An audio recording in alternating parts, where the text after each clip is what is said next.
Hello friends. तो आज की इस वीडियो में हम लोग बात करेंगे अभाज्य गुणनखंड, जिसको इंग्लिश में बोलते हैं प्राइम फैक्टराइजेशन।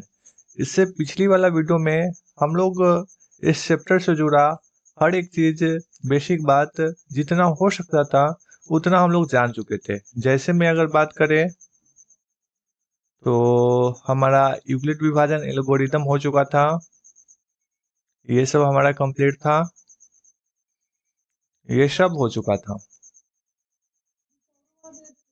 ये सब हो चुका था हमारा। और आज की इस वीडियो में हम लोग बात करेंगे अभाज्य गुणनखंड,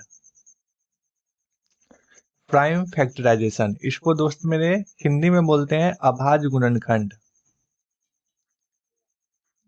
अभाज्य गुणनखंड।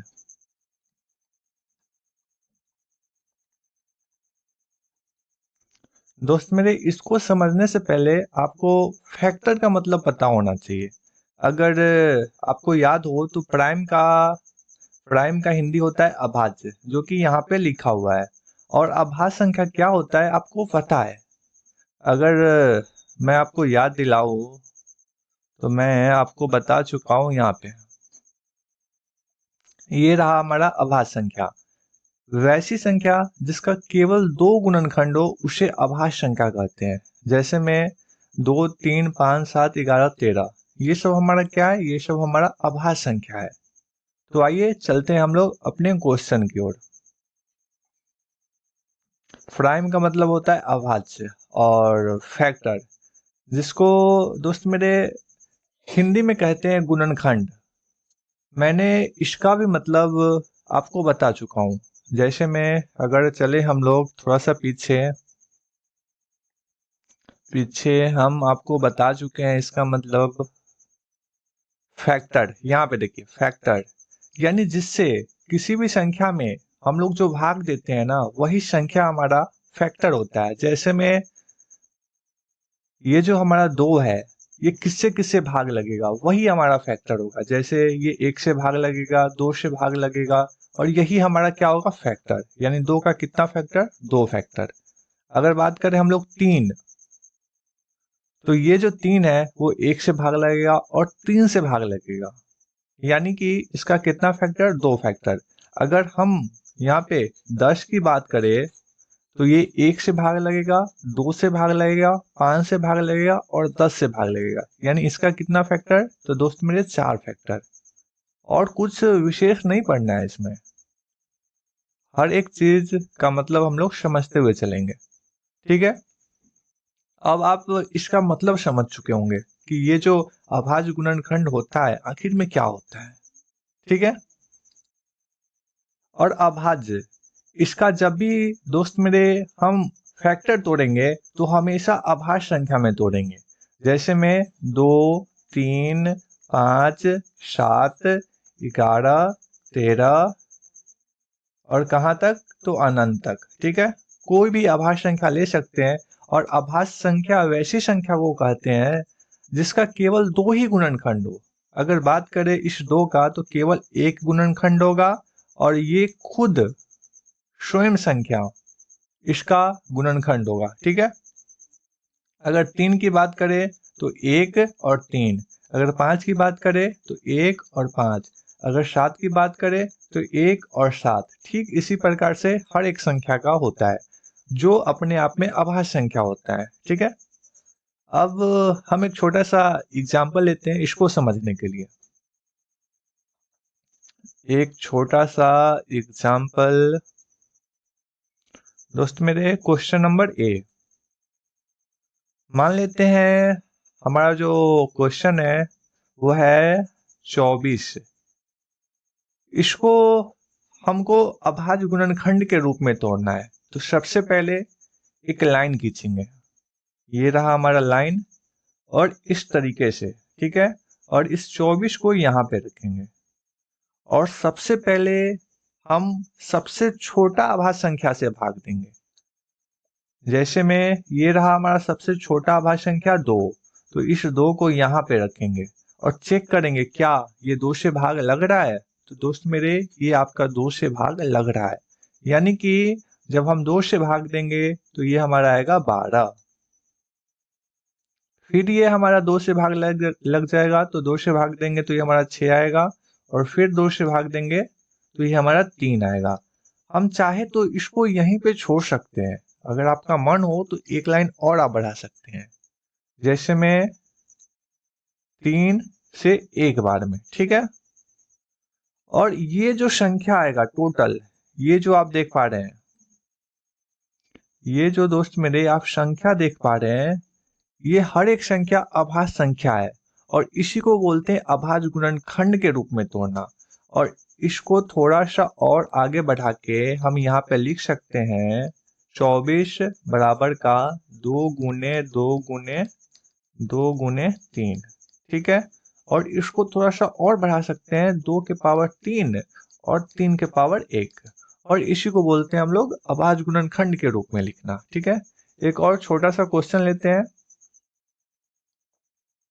ये रहा हमारा बी नंबर क्वेश्चन, और 124, ठीक है। और दोस्त मेरे इसको भी इसी प्रकार सबसे पहले लिखेंगे 124, और सबसे पहले 2 से चेक करेंगे, तो ये हमारा 2 से लग जाएगा, 2 छक 12 और 2 दूना 4, और फिर 2 से लग जाएगा, 2 तिया 6, और फिर एक बार में। अब बात करें तो ये जो 31 हमारा किसी भी संख्या से नहीं लगेगा, क्योंकि ये जो 31 है अपने आप में अभाज्य संख्या है, तो हमको डायरेक्ट 31 से भाग लगाना पड़ेगा, यानी कि 31, और जब 31 से भाग लगाएंगे तो दोस्त मेरे यहाँ पे 1 आएगा, ठीक है। तो ये जो हमारा पार्ट आया, यही क्या है, यही इसका गुणनखंड है, और वो भी कैसा, तो अभाज्य गुणनखंड, ठीक है। तो दोस्त मेरे इसको हम यहाँ पे लिख सकते हैं 124 बराबर का 2 गुने 2 गुने और हमारा 31, ठीक है। और इसको पावर के रूप में लिख सकते हैं 2 गुने 31 और 2 का पावर 2, और यहाँ पर 31 का पावर 1, ठीक है। इस तरीके से हम किसी भी संख्या का अभाज्य गुणनखंड के रूप में लिख सकते हैं। अब थोड़ा सा और हम लोग आगे चलते हैं और समझते हैं कि ये जो अभाज्य गुणनखंड है, यानी हमारा टॉपिक का नाम होगा अभाज्य गुणनखंड की सहायता से, अभाज्य गुणनखंड की सहायता से गुणनखंड की सहायता से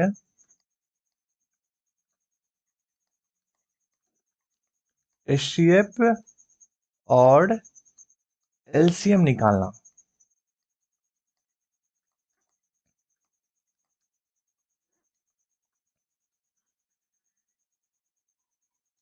ठीक है।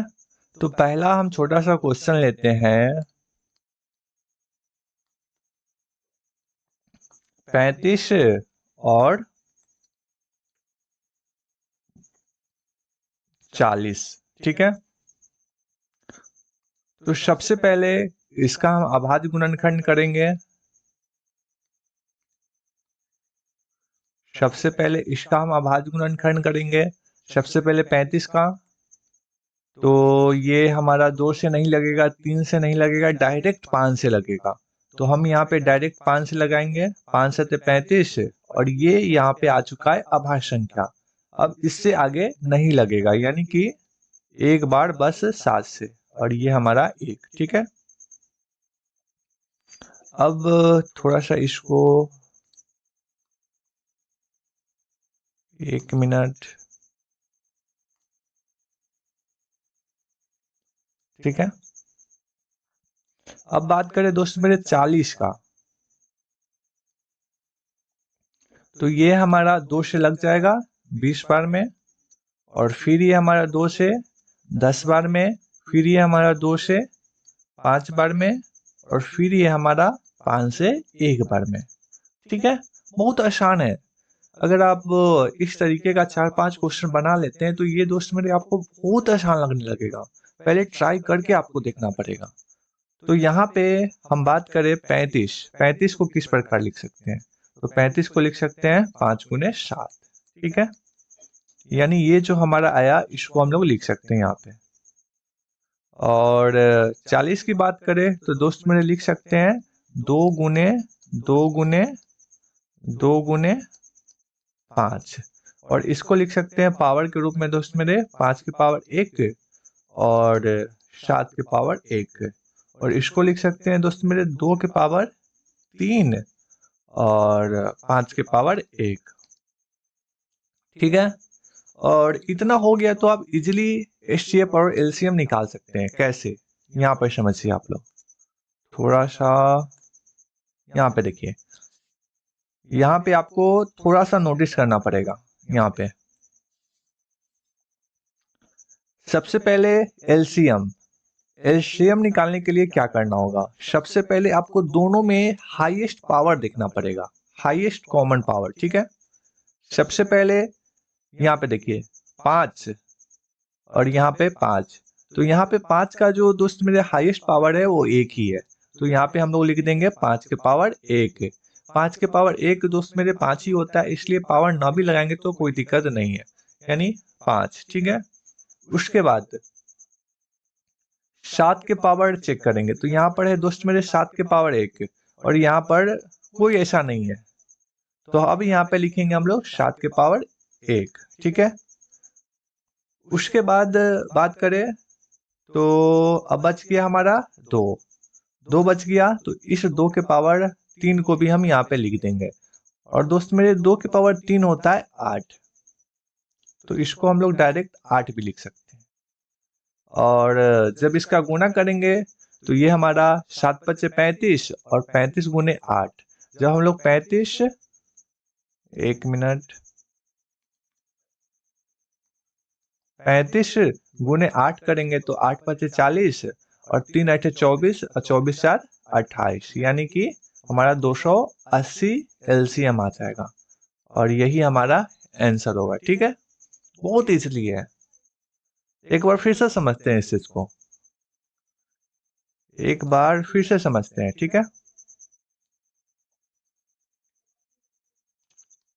दोस्त मेरे, सबसे पहले एलसीएम निकालने के लिए सभी संख्या का जितना भी संख्या आपको दिख रहा होगा, अगर जैसे में मान लेते हैं 5 के पावर 1 दिख रहा है और यहाँ पर भी 5 के पावर 1 दिख रहा है, जब भी 2-3 जगह आपको सेम संख्या दिखे और सेम पावर दिखे या पावर कम बेसी दिखे, तो आपको सबसे पहले हाईएस्ट पावर लेना है। ठीक है, तो सबसे पहले हाईएस्ट पावर इसका कितना हो जाएगा 5 की पावर 1। और बात करें 7 तो नीचे नहीं दिख रहा है लेकिन एक जगह दिख रहा है, वो भी 7 के पावर 1, तो इसको हम लोग लेंगे, तो यहाँ पे हो जाएगा हमारा 7। अगर बात करें यहाँ पे 2 के पावर 3, तो दोस्त मेरे एक ही है लेकिन लेंगे, वो भी हाईएस्ट पावर है 2 के पावर 3, तो इसको भी लेंगे, और ये हो जाएगा हमारा 2 के पावर 3 यानी 8, और जो भी आएगा उसको गुना कर देंगे, वो हमारा एलसीएम निकल जाएगा। ठीक है, अब बात करें दोस्त मेरे एचसीएफ का, एचसीएफ कैसे निकालेंगे। सबसे पहले एचसीएफ निकालने के लिए जो दोनों में कॉमन है और सबसे छोटा पावर दोनों में हो और सबसे छोटा पावर भी हो, तो यहाँ पे देखते हैं दोस्त मेरे 5 के पावर 1, यहाँ पर है 5 और यहाँ पर भी 5 है, और दोनों का पावर एक ही है और सबसे छोटा पावर लेना है। एचसीएफ में आपको याद रखना है सबसे छोटा पावर लेना है, और एलसीएम में आपको सबसे बड़ा पावर लेना है, और एलसीएम में आपको हर एक संख्या को लेना है, लेकिन एचसीएफ में सिर्फ वही संख्या को लेना है जो दोनों में कॉमन हो। ये चीज आपको थोड़ा सा कंफ्यूजन दे सकता है, फिर से सुनिए इस बात को, और कहीं पर साइड में आप कॉपी में नोट कर सकते हैं अगर आपको समझ में नहीं आ रहा है तो। एलसीएम में सबसे हाईएस्ट पावर लेते हैं और वो भी सभी संख्या का, लेकिन एचसीएफ में दोस्त मेरे दोनों में जो जो कॉमन होता है उसके लोएस्ट पावर को लेते हैं। ठीक है, तो यहाँ पर सिर्फ 5 है, वो भी हाईएस्ट पावर एक ही है, और यहाँ पर हाईएस्ट पावर एक ही है, और इसका लोएस्ट पावर की बात करें तो भी लोएस्ट पावर हमारा एक ही होगा, इसलिए दोस्त मेरे हम यहाँ पे लेंगे 5। ठीक है, और 7 की बात करें तो 7 नीचे कॉमन नहीं है इसलिए छोड़ देंगे, और 2 के पावर 3 की बात करें तो दोस्त मेरे वो ऊपर नहीं है इसलिए इसको छोड़ देंगे, यानी हमारा एचसीएफ कितना निकल जाएगा 5, और यही हमारा आंसर हो जाएगा, ये हमारा आंसर। ठीक है।